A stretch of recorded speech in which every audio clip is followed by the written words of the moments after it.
Hello everyone and welcome back once again. We're here for part 2 of the Banished little tutorial series ready for when Banished is released, so you all know what we're doing. So we're going to start off by just going over a couple of the extra keys just so that you don't go in blind. There's not really a lot, it's not a massive mod pack, so there's not a great deal to learn, but there are a few keys to go over. So the first one is press F to swap with the offhand.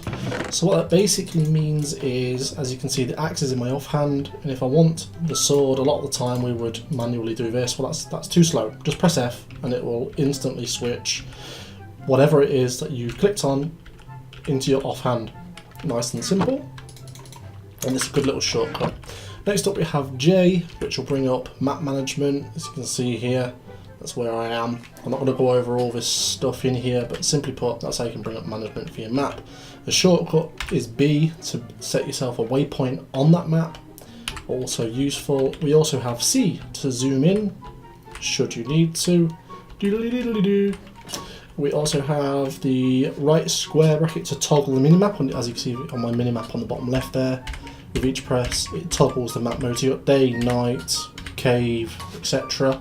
And finally, there is the backslash to toggle between map preset 1 and map preset 2. 1, 2, 1, 2, 1, 2. They are essentially in here. If I go to options, there's settings for map 1 and there's settings there for map 2. So you can have two different maps, settings and setups, and then what you can do is just hit that backslash to toggle between them. That's it as far as custom keys goes for the mods. So with that said, let's go and talk about combat. Let's go ahead and jump down here. Right. Okay, so first of all, I'm going to do this all in creative because I don't want to spend too long messing around because I will get carried away. So what I'm going to do is I'm going to go ahead and chuck on some Diamond Arbor. But the first thing you'll notice is that they have rarity, uncommon, uncommon, basic and basic. They also have level 1 and experience, and then abilities, shift, which if you hold shift bring up the abilities. Of course I have none at the moment. So there's some new things here, there's something very different going on. The same applies for weapons and bows, but I'm just going to go with weapons at the minute. So I've got a rare and a basic. First thing to note, dual wielding is now properly implemented. Both left and right swords will attack properly, do full damage, etc., and are independent from one another. Combat has been massively overhauled, and I will just go ahead and quickly grab a shield ready, just so we have one available. As I did say in the last video, the shield has been pushed back, so it's no longer right there in your face. Just excuse me 1 second. Oh, I had to cough. My bad. I've still got a little bit of a cough from like a couple of weeks ago. It's really annoying. Anyway, moving forward. So what do these new levels and such mean? Well, the actual rarity of the item is randomly assigned when creating or picking up for the first time the object. Now it goes from basic, uncommon, rare, legendary, and finally ancient. And what that rarity does is it just makes the actual weapon stronger, not in the attack. As you can see there, they're the same, but it's to my understanding that it just makes the ability that's applied to it much stronger. So of course a basic isn't going to be as good as the ancient. It's kind of hard to explain in a way, because I thought it meant that certain rarities could only get certain rarities of ability, which would have been really cool, but sadly that's not the way it works. The actual abilities I will go over soon, but for now let's kill something and go over how this works. So I'm going to spawn in, there's lots of new mobs. I'm not going to go over what they all are. Let's go with the Bayok. He's a mini boss from the Totemic mod, and he's got a big bow. So what I'm going to do is, I don't want my shield, I'm going to go in dual wielding. Now if you miss you can swing again. You don't lose you don't lose your timer, your cooldown. Oh, this is really hard to explain. You can also notice there is, you can see a much wider swing. You can hit multiple enemies at the same time. There's better criticals,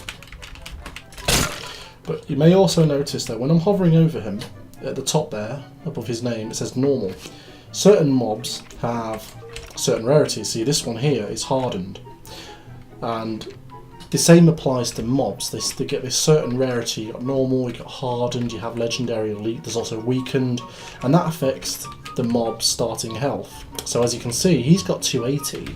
This one only has 200. So mobs can also spawn with a higher level of health, making them much harder.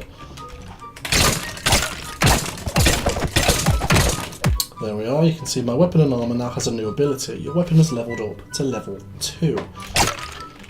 Okay, so what that essentially means is, if I look here, level 2, and I've got experience, if I hit shift it says frost. Now frost freezes the enemies in place for I believe 4 seconds. Now you might notice here in offhand, I didn't get any experience. So you will only gain experience on the one in your main hand, so you might want to switch them around a bit. Let's switch to this one because this one's rare, and then let's go and kill this guy. Get here. There we are, I now have Bloodlust. Bloodlust is, if I remember rightly, a rare ability, and it causes them to bleed. Basically it's like a bleed, damage bleed. Let's have a look. Does it work? Is it on this one? I don't know how Bloodlust works, but it doesn't seem to be hurting him over time. There we are, and it has Frost as well. So this one now has 2 abilities, Frost and Bloodlust. The maximum level you can get it up to is 6, so you can have up to 6 abilities. I might cap it, but for now I'm just going to leave it as is. So that's a little bit about the weapons. It does also work for armour, but as I'm not being hit, it's not going to work. But I'm just going to quickly go over some of the abilities you can get. So you can get Fire, which is a basic rarity, which sets enemies on fire for 4 seconds. There's also Frost, which we've just seen. That is also a basic ability, so it's not hard to get. It freezes the enemies in place for 4 seconds. There is also Poison, which, you know, is obvious what that one does. It's also a basic ability, and it inflicts poison upon the enemy for 7 seconds. Moving on to Uncommon, we have Strength, which after a successful attack there's a percentage chance of granting you a strength buff for 3 seconds. There is also the Elemental, which deals one of these 3 abilities, Fire, Frost or Poison. That would be a pretty cool one. There's also Darkness, which gives a percentage chance of inflicting blindness upon your enemy. And then moving on to the rare abilities, there is Light, which means enemies become weakened for 5 seconds. There's Bloodlust, the one that we've just seen, which enemies begin to bleed, randomly dealing damage. And there is also Sting, percentage chance of dealing a randomised amount of damage. Moving on to Legendary, we have Ethereal, which is a percentage chance of gaining half the amount of damage and health back for yourself.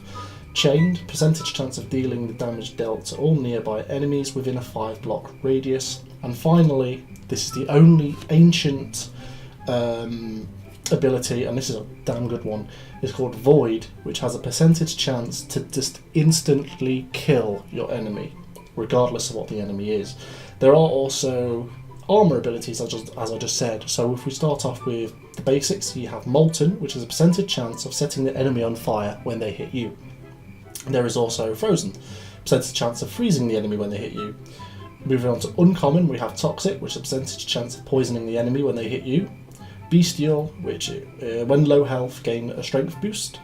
There is, moving on to the rares, Enlightened, gains a little bit of health back to you per enemy hit. Absorb, which is a rare as well, percentage chance to regenerate health for a short amount of time. And again, we're moving on to Legendary here. We've got Hardened, percentage chance at negating any damage dealt, and Invisibility, percentage chance to gain invisibility for a brief time.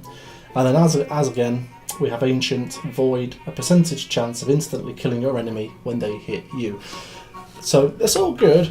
That's kind of how, sorry, that's my phone. So that's how it all works. We have dual wieldings in there. You can have a much wider swing. You can hit multiple enemies. The criticals are more prominent.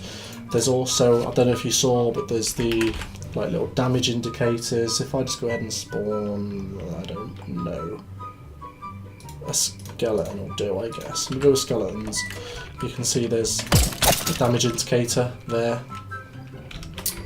You can also, I just want to cover all bases here, with the shield, obviously you right click to bring it up, but if you're close, you'll shield bash. It's pretty cool. Doesn't do much damage, but it pushes them back a little bit. So I can just go, so if they get too close. There we are. That's cool, and I think I've covered just about everything in this pack. Gone over that. So yeah, the scary thing then is that void ability. Void ability that allows you to kill anything in one hit. Oh yeah, the one detail I'm missing is that the enemies have these abilities too.